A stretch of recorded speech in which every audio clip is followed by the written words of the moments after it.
Hello, everybody, and welcome back. Alex Brito here. If you've been following us over the past several episodes, we've been exploring the four horsemen identified through decades of the research from the Gottman Institute, or John and Julie Gottman. And we've talked about how these behaviors are the actual toxic behaviors that really destroy relationships. And our desire at Alex Brito Counseling is to really see relationships flourish, improve, and really become something that is meaningful and transformational, right? So today, I've talked about the four behaviors, right? Criticism, contempt, defensiveness, and stonewalling. We've been able to identify what they look like, what they sound like, right? And the good news about these behaviors is not like, oh, you have them, that's it, you're screwed. It's just, there's a good news to that. But any remedy to anything requires understanding and recognizing the unhealthy patterns. So now we know that criticism, contempt, defensiveness, and stonewalling, right, are unhealthy behavior patterns and communication styles in your relationship. The goal is to replace them, right? What is the antidote to replace it to something that actually works? And according to the Gottman method, every horseman has an antidote. Now let's review them real quick. Ready for that? Let's start with criticism. Instead of criticism, we use what we call a gentle startup. And what is a gentle startup? It's instead of saying things to attack your partner or to judge them or categorize them, right? Or put them like in some kind of box, what we do is we talk about our feelings without attacking our partner's character. So what does that look like? We use the idea of a gentle startup. And a gentle startup has a real easy, I would say, like equation. It starts out by saying, I feel. We say an actual feeling. We don't say good or bad. We say, I feel confused.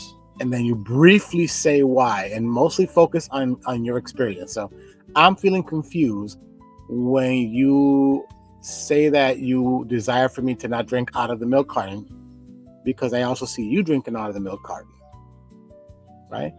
We can sometimes talk about our partner if it's a reference, like, or to point out a reason why. We're not attacking them, saying like, hey, but you do it too.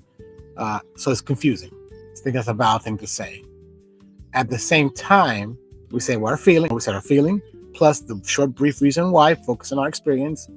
And the third part is to ask a positive need. What is a positive need?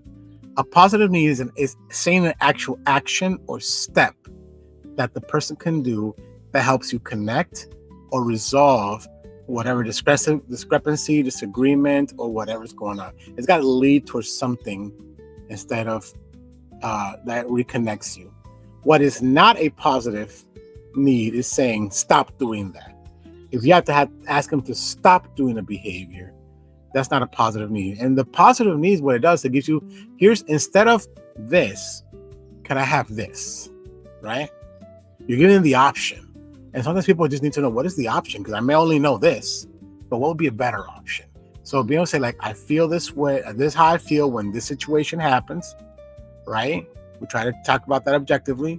And what I need is this visible, clear step that will help us resolve this or my confusion, right?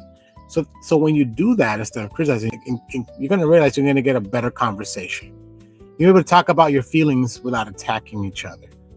Let's talk about contempt. Contempt is when we get to an attitude where we communicate, where we start creating a power structure. I'm better than you, right?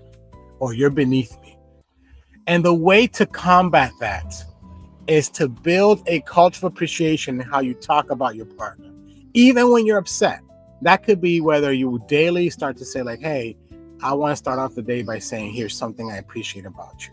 Because if we start to build that up, when we hear consistently something that we're appreciated by, when there's conflict and disagreements, there's a nice cushion there that helps us know, yeah, we may be conflict, but I don't feel worthless because we have constant reminders in that. Even within conflict, instead of talking like, oh, I can't believe you always do that, be able to say, hey, I am struggling with this, even though I can recognize that you are really for our marriage, but we're struggling with this behavior.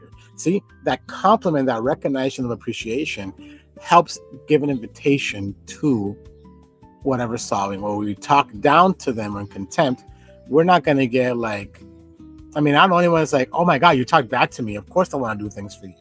I don't know many people that do that, right? Defensiveness, which is the other behavior that we know is really bad for any relationship. And defensiveness, again, is we think it's defending us, but what it does is pushing our partner away.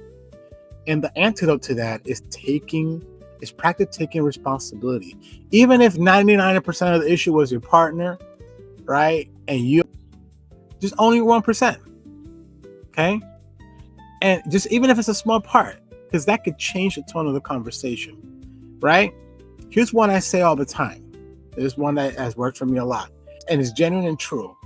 Sometimes I may do something and it's not my intention to hurt or confuse my partner, right? And she'll share with me her complaint, and I can say, like, you know what? Even though it wasn't my intention, I can see how that caused you to feel this way. And I want to figure out how to do that better. Me owning to that, because even though I was like, that's not what I meant, you're not going to be like, well, it's not what I meant. What are you talking about? That's defensive behavior. I just said, like, even though it wasn't my intention, it's not what I was trying to say. Now you explain to me, I can recognize I hurt you. And I don't want you to feel like that. So let's figure out how I can communicate that differently. Simple as that. Even only that 1% and inviting to that, because it's not about you're fully wrong, I'm fully right. It's about, like, how do we both recognize where we participate in this and come to a solution? And that validation is important. Now, stonewalling.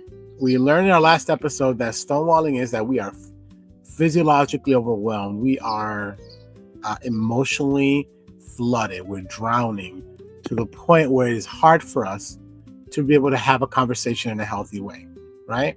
So what we need for that is breaks, taking a break, or what we call physiological self-soothing, because we need to calm our nervous system and be able to why we need that, so we can come back to the conversation, not to avoid, to come back to the conversation in a healthy way, in a way where we can actually lead to a solution, right? Breaks can be taken between 20 minutes, and I don't recommend more than 48 hours. Whatever that is, I always encourage, before you decide to take a break, before you say we're taking a break, acknowledge, hey, well, can we come back to this in 20 minutes, 16 hours, 2 days? That way the partner's not wondering, are we ever going to talk? Now that they have the safety, we're going to have a conversation. We're both taking our time to think about how we're going to come at it. And we are going to have this conversation. This is not an avoidance tactic. Breaks are meant for you to take time, a brief moment to calm down. 20 minutes to 48 hours, so you can come back and solve that situation. Remember that healthy relationships are not without conflict. Conflict is part of being in a relationship. If you want a relationship and no conflict, don't be in a relationship. That's my one advice I can give you. But the encouraging thing, what we find in the research by Gottman, and I can see in the work that we've been doing in Alex Brito Counseling, is that if we learn how to communicate, repair, identify these behaviors, and do the remedies, it helps us to reconnect, right? And that when we work on these habits and replace the really bad ones with the healthy ones over time and repetition, it starts to create love, those good feelings. It makes those difficulties in relationship a lot easier to bear, right? And one of the things that we want for every relationship is for them to be able to have a realistically and a real healthy and fulfilling relationship. And that's just a little bit of what we do to help couples really transform their relationships. I want to thank you for joining me. We believe that strong relationships are built one conversation at a time. And again, I'm Alex Brito, and I'll see you in our next episode.